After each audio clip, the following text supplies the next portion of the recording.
নমস্কার বন্ধুরা, আজকে একটি ভালো খবর নিয়ে আপনাদের সামনে চলে আসলাম। দেখুন, আজকে দিয়েছে পেপারে চুক্তিভিত্তিক কর্মীদের চাকরি যাচ্ছে না।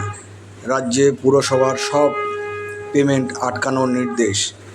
সিভিক ভলেন্টিয়ার সহ রাজ্যের বর্তমান চুক্তিভিত্তিক কর্মীদের সংখ্যা প্রায় 5 লক্ষ। রাজ্যের পুরসভাগুলির অধীনেও পূর্বতন সরকার আমলে হাজার হাজার চুক্তিভিত্তিক কর্মী নিয়োগ হয়েছে। পালা বদলের পর তাদের ভবিষ্যৎ কী, আদৌ কি তাদের চাকরি থাকবে, এইসব নিয়ে দুশ্চিন্তার মধ্যে কোনো অমানবিক সিদ্ধান্ত নেওয়া হবে না বলে জানিয়ে দিয়েছে রাজ্য সরকার। এদিন পুরসভাগুলির কর্মরত চুক্তিভিত্তিক কর্মীদের ভবিষ্যৎ নিয়ে প্রশ্ন করা হলে রাজ্যের মন্ত্রী অগ্নিমিত্রা পাল জানায়, আমাদের মাননীয় মুখ্যমন্ত্রী এ বিষয়ে রাজ্য সরকারের অবস্থান পরিষ্কার করেছেন। রাতারাতি কারো পেটে লাথি মারা হবে না, কোনো অমানবিক সিদ্ধান্ত নেওয়া হবে না। সম্পূর্ণ বিষয়টি ধৈর্যের সঙ্গে খতিয়ে দেখা হবে। রাজ্যের এই সিদ্ধান্তে চুক্তিভিত্তিক কর্মীরা কিছুটা হলেও স্বস্তির পেল বলেই মনে করা হচ্ছে। এতদিন মন্ত্রী মূলত পুরসভাগুলির চুক্তিভিত্তিক কর্মীর প্রসঙ্গে রাজ্যের অবস্থান কথা জানালেন।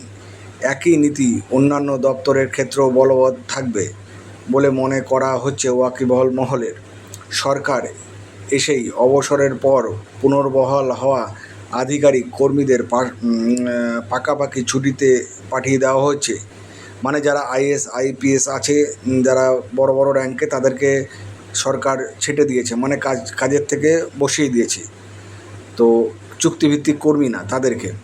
আবার প্রথম মন্ত্রিসভার বৈঠকে সরকারি চাকরির আবেদনের বয়সসীমা 5 বছর বাড়িয়েছে। আপনারা জানেন 40 থেকে 45 করেছে। ফলে দ্রুত শূন্যপদ পূরণের পদক্ষেপ নেওয়া হবে বলেই মনে করা হচ্ছে ওয়াকিবহাল মহল। একই সঙ্গে চুক্তিভিত্তিক কর্মীদের নিয়ে আগামী দিনে রাজ্যের কিছু ইতিবাচক পরিকল্পনা থাকতে পারে বলেই মত অভিজ্ঞ আমলাদের। মানে চুক্তিভিত্তিক কর্মীদের মাইনা বাড়ানো বা স্কেলে আশাকর্মী যারা আছে, আশাকর্মী, সিভিক ভলেন্টিয়ার ও হোমগার্ড যারা আছে চুক্তিভিত্তিক, তাদের নিয়ে। একই সঙ্গে সমস্ত পুরসভার সব ধরনের পেমেন্ট আপাতত স্থগিত রাখা হয়েছে। এখন কি বিল আটকে আছে, সেই সমস্ত হয়ে যাওয়ার কাজের তথ্য এবং নথি অনুসরণ আসবে পুরসভা দপ্তরে। তা নিয়ে খতিয়ে দেখেছেন মন্ত্রী। যাচাইয়ের পর সাংবাদিক থেকে সন্তুষ্ট সব মার্ক করবেন, যাচাইয়ের পর সব দিক থেকে সন্তুষ্ট হলে তবেই পেমেন্ট দেওয়া হবে। অন্যদিকে পুরসভাগুলিতে সরাসরি মন্ত্রীর অফিস থেকে নজরদারি চালানো হবে বলে সিদ্ধান্ত নেওয়া হয়েছে। সেক্ষেত্রে 128টি পুরসভার সিসি ক্যামেরা ফুটেজ দেখবেন পুরমন্ত্রীর কার্যালয় থেকে। মঙ্গলবার বিকালে রাজ্যের 128টি পুরসভার এক্সিকিউটিভ অফিসারের সঙ্গে এই কথা আলোচনা হয়েছে অগ্নিমিত্রা পালে। যেহেতু আমাদের পূর্তমূর্তি অগ্নিমিত্রা পাল, মানুষের প্রতি সরকারের দায়বদ্ধতা বোঝা গিয়েছে বর্ধমানের একটি ঘটনায়। মঙ্গলবার সন্ধ্যায় একটি এলাকায় স্ট্রিট লাইট নিয়ে যাওয়ার খবর আসে মুখ্যমন্ত্রীর কাছে। তিনি এই সংক্রান্ত একটি SMS পাঠান পুরমন্ত্রীকে। তিনি তৎপরতার সঙ্গে সংশ্লিষ্ট দপ্তরের আধিকারিককে এই SMSটি পাঠিয়ে তাড়াতাড়ি কাজ করে দেন। তো বন্ধুরা, যেটুকুনি মূল বক্তব্য সেটি হচ্ছে, সিভিক ভলেন্টিয়ার, আশা কর্মী, আরও বাকি যারা পৌরসভার কর্মী আছে, যত সমস্ত কন্ট্রাকচুয়াল কর্মী আছে, 5 লক্ষর মতন আমাদের ওয়েস্ট বেঙ্গলে কন্ট্রাকচুয়াল কর্মী আছে, তাদের চাকরি তো যাবেই না।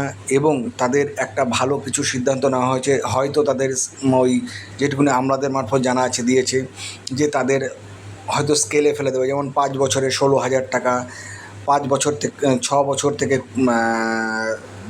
10 বছরের মধ্যে 20,000 টাকা, 11 বছর থেকে 15 বছর পর্যন্ত 25,000 টাকা, হয়তো সেই স্কেলে পেরে দেবে। সরকারের সেরকমই একটা চিন্তাভাবনা রয়েছে, যেটুকুনি জানা যাচ্ছে।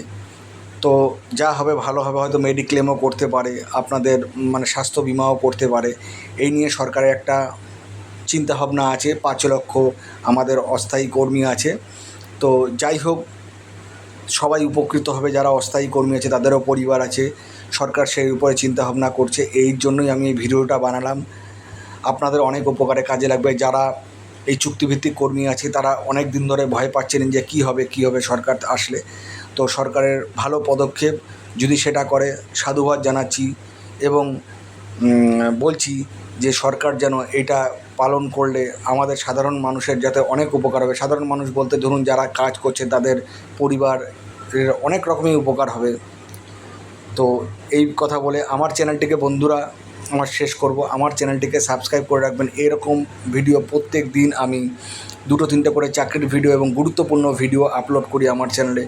সাবস্ক্রাইব করে রাখবেন বন্ধুরা। প্রত্যেক দিন আপনার কাছে এরকম ভিডিও, ভালো ভালো ভিডিও চলে যাবে। নমস্কার বন্ধুরা, ভালো থাকবেন, সুস্থ থাকবেন।